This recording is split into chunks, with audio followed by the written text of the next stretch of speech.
नमस्कार. महाराष्ट्रातल्या तमाम माता भगिनींचे तथा लाडक्या बहिणींचे आपल्या TV6 मराठी या यूट्यूब चॅनलवर स्वागत आहे. सर्वात मोठा निर्णय लाडकी बहीण संदर्भातील तो लागू करण्यात आलेला आहे. तो निर्णय कधीपर्यंत लागू राहील, काय महत्त्वाची माहिती आहे, कोणता निर्णय महिलांसाठी घेण्यात आलेला आहे, त्याची माहिती आपण या ठिकाणी बघणार आहोत. सर्व महिलांना विनंती आहे, लगेच व्हिडिओला लाईक करा आणि चॅनलला सबस्क्राईब करा आणि हा व्हिडिओ जास्तीत जास्त महिलांपर्यंत शेअर करा. धक्कादायक माहिती समोर आलेली आहे. धक्कादायक माहिती काय आहे त्याची देखील माहिती आपण पाहणार आहोत. महिलांसाठी अतिशय महत्त्वाची माहिती आहे. महिलांचे जे अर्ज भरले जात नव्हते त्या संदर्भातील धक्कादायक माहिती. भरपूर महिलांचे जे अर्ज भरण्याची वेळी आधार ऑलरेडी सबमिटेड अशा पद्धतीचं पाहायला मिळत होतं. भरपूर महिलांना नवीन अर्ज भरले जात नव्हते. त्याची देखील जी धक्कादायक माहिती आहे ती समोर आलेली आहे. तर ती माहिती काय आहे ते देखील आपण बघणार आहोत. सर्व महिलांनी व्हिडिओ शेवटपर्यंत पाहत राहा. बघा, पुढील जो हप्ता आहे तो वाढवण्यात आलेला आहे. त्याची देखील माहिती आपण बघणार आहोत. तरी सर्व माता भगिनींना विनंती आहे की हा व्हिडिओ शेवटपर्यंत नक्की बघा. त्यानंतर बघा, 3,000 भेटले, आता तुम्हाला एवढे पैसे भेटले त्याची देखील माहिती आपण बघणार आहोत. तर आता सर्व माहिती हा व्हिडिओ पटकन लाईक करायचा आहे आणि व्हिडिओला जास्तीत जास्त महिलांपर्यंत शेअर करायचं आहे. तर चला, वेळ वाया न घालवता लगेच व्हिडिओला सुरुवात करू. तर बघा, संपूर्ण माहिती बघण्यासाठी आपण स्क्रीनवर आलेलो आहे. लाडकी बहीण योजनेबाबत शिंदे सरकारचा प्रचंड मोठा निर्णय, थेट GR केला डाउनलोड. तर बघा, लाडकी बहीण योजनेबाबत शिंदे सरकारने प्रचंड असा मोठा निर्णय घेतलेला आहे. थेट त्यांनी GRच काढलेला आहे. तर तो आता GR कोणता आणि कोणता मोठा निर्णय घेतलेला आहे शिंदे सरकारने, याबद्दल संपूर्ण माहिती आपण आजच्या व्हिडिओमध्ये बघणार आहोत. तरी लाडक्या बहिणींना विनंती आहे की जर तुमच्या काही समस्या असतील लाडक्या बहिणीमधील, तर त्या तुम्ही आम्हाला कमेंटद्वारे विचारू शकता. तुमच्या शंकेचं, तुमच्या कमेंटचा आम्ही रिप्लाय देण्याचा पूर्णपणे प्रयत्न करत असतो. तर बघा, आता माझी लाडकी बहीण योजना ही शिंदे सरकारची सर्वात महत्त्वाकांक्षी योजना ठरली असून ती आगामी विधानसभा निवडणुकीच्या दृष्टीने सर्वात गेम चेंजर ठरणारी असू शकते. तर बघा, आपली जी योजना काढली आहे शिंदे सरकारने, लाडकी बहीण योजना, ही योजना अतिशय महत्त्वाकांक्षी योजना ठरली असून ती आगामी विधानसभा निवडणुकीसाठी सर्वात मोठी गेम चेंजर ठरणारी असू शकते. त्यामुळे सरकार देखील या योजनेबाबत आता अधिकच जागरूक झाली आहे. त्यामुळे आता जे शिंदे सरकार आहे ती या योजनेबद्दल अधिकच जागरूक झालेलं आहे. महाराष्ट्रात अद्यापही विधानसभा निवडणुका जाहीर झाल्या नाहीत. तर बघा, आपल्या ज्या निवडणूक होणाऱ्या विधानसभेच्या ते अजूनसुद्धा जाहीर झालेल्या नाहीत. याचा गोष्टीचा फायदा हा राज्यातील सरकार होऊ शकतो. कारण यामुळे आता माझी लाडकी बहीण योजनेला आता आणखीन मुदतवाढ देण्याचा अत्यंत महत्त्वाचा निर्णय हा नुकताच घेण्यात आलेला आहे. तर बघा, ज्या महिलांनी अजूनसुद्धा अर्ज भरलेले नव्हते त्यांच्यासाठी अतिशय आनंदाची बातमी आहे.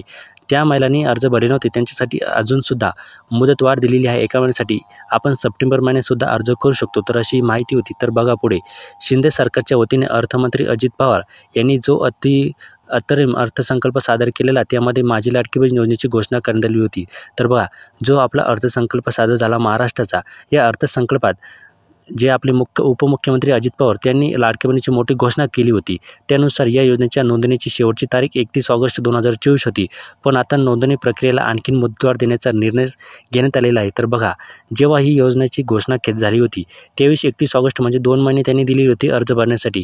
पण आता नोंदणी प्रक्रियेला आणखीन मुदतवाढ देण्याचा निर्णय हा शिंदे सरकारने घेतलेला आहे. तर बघा, आता लाडकी बहीण जी योजना आहे यासाठी अर्ज करण्याची शेवटची तारीख त्यांनी बदलली आहे. तर आता शासनाच्या GRनुसार आपण बघूया. तर शासनाने जारी केलेल्या नव्या GRनुसार आता राज्यातील महिलांना अर्ज करण्यासाठी तारीख वाढवून देण्यात आलेली आहे. तर बघा, शासनाच्या नवीन GRनुसार आता राज्यातील महिलांना अर्ज करण्यासाठी तारीख वाढवून देण्यात आलेली आहे, जी सप्टेंबर 2024 महिन्यांपर्यंत असणार आहे.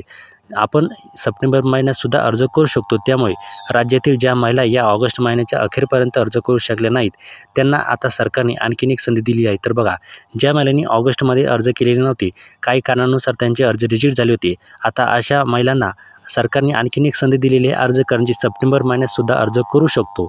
तर बघा, आता GR काय आहे तो बघूया. शिंदे सरकारने जो GR काढला होता तो GR आता आपण बघणार आहोत. तर बघा, शिंदे सरकारचा नवीन GR तसं आहे. तर बघा, मुख्यमंत्री माझी लाडकी बहीण या योजनेच्या अंमलबजावणीत सुधारणा करण्याबाबत. तर बघा, जी आपली योजना आहे त्या योजनेमध्ये काही त्यांनी सुधारणा केली आहेत. आता त्या कोणत्या सुधारणा आहे ते बघणार आहोत. हा जो GR निघालेला आहे हा नवीन प्रशासन भवन, 3रा मजला, मादाम कामा मार्ग, हुतात्मा राजगुरू चौक, मंत्रालय, मुंबई येथून हा GR प्रसिद्ध झालेला आहे. 2 सप्टेंबर 2024 महिला आणि बालविकास विभागाअंतर्गत हा GR प्रसिद्ध झालेला आहे. तर आता याची प्रस्तावना बघूया. तर राज्यातील महिलांच्या आर्थिक स्वातंत्र्यासाठी आणि त्यांच्या आरोग्य आणि पोषणात सुधारणा करण्यासाठी आणि कुटुंबातील त्यांची निर्णायक भूमिका बजावून मजबूत करण्यासाठी महाराष्ट्र राज्यात मुख्यमंत्री माझी लाडकी बहीण योजनेची अंमलबजावणी करण्यात आली. तर बघा, राज्यातील महिलांना आर्थिक स्वातंत्र्यासाठी आणि त्यांच्या आरोग्य आणि पोषणाच्या सुधारणा करण्यासाठी आणि कुटुंबातील त्यांची निर्णायक भूमिका बजावण्यासाठी महाराष्ट्र सरकारने मुख्यमंत्री माझी लाडकी बहीण या योजनेची अंमलबजावणी केली. शासन निर्णय 3/7/2024 नुसार या योजनेत त्यांनी सुधारणा केली. तर आता बघूया नेमकी त्यांनी काय काय याची सांगितले, तर शासनाचा कोणता निर्णय तो बघूया. तर मुख्यमंत्री माझी लाडकी बहीण योजना या योजनेअंतर्गत राज्यातील सर्व पात्र महिला लाभार्थ्यांना सप्टेंबर 2024 या योजनेअंतर्गत नोंदणी सुरू ठेवण्यास मान्यता देण्यात येत आहे. तर बघा, जी आपली योजना आहे मुख्यमंत्री माझी लाडकी बहीण या योजनेअंतर्गत राज्यातील सर्व पात्र महिला लाभार्थ्यांना सप्टेंबर 2024 या योजनेअंतर्गत नोंदणी सुरू ठेवण्याची मान्यता देण्यात आलेली आहे. म्हणजे आता आपण सप्टेंबर महिन्यातसुद्धा अर्ज करू शकतो. तर महिलांना विनंती आहे की त्या महिलांनी अर्ज अजूनसुद्धा केलेले नव्हते, त्या महिलांनी सप्टेंबर महिन्यात अर्ज करून घ्यायचे आहे. यानंतर तुम्हाला मुदत वाढून भेटते का नाही हे काही सांगता येत नाही. तथापि या योजनेअंतर्गत नोंदणीबाबतच्या कार्यवाही संदर्भात वेळोवेळी आवश्यक त्या सूचना देण्यात येईल. तर बघा, सरकारने सांगितलेलं आहे की या योजनेअंतर्गत नोंदणीबाबतच्या कार्यवाही संदर्भात वेळोवेळी आवश्यक त्या सूचना देण्यात येणार आहे. सदर शासन निर्णय महाराष्ट्र शासनाच्या या संकेतस्थळावर उपलब्ध करून देण्यात आलेला असून त्यांचं संकेतस्थळ असं आहे. तर बघा, www.maharashtra.government.in या संकेतस्थळावर त्यांनी संपूर्ण माहिती हा जी.आर तसा उपलब्ध करून दिलेला आहे. त्यांचा हा संकेतस्थळ आहे. हा शासन निर्णय डिजिटल स्वाक्षरीने साक्षांकित करून काढण्यात येत आहे. तर बघा, महाराष्ट्र राज्यपाल यांच्या आदेशानुसार, तर बघा हा जो जी.आर आहे महाराष्ट्र राज्यपाल, आपले जे महाराष्ट्राचे राज्यपाल यांच्या आदेशानुसार हा जी.आर त्यांच्या नावाने निघालेला आहे. तर बघा, अशी माहिती होती, त्यांनी हा जी.आर सांगितलेला होता. तर अशी ही माहिती होती. जर तुम्हाला व्हिडिओ आवडल्यास लाईक करा, चॅनलवर नवीन असाल तर सबस्क्राईब करा आणि जर तुमच्या काही समस्या असेल तर त्या तुम्ही आम्हाला कमेंटद्वारे विचारू शकता. धन्यवाद. जय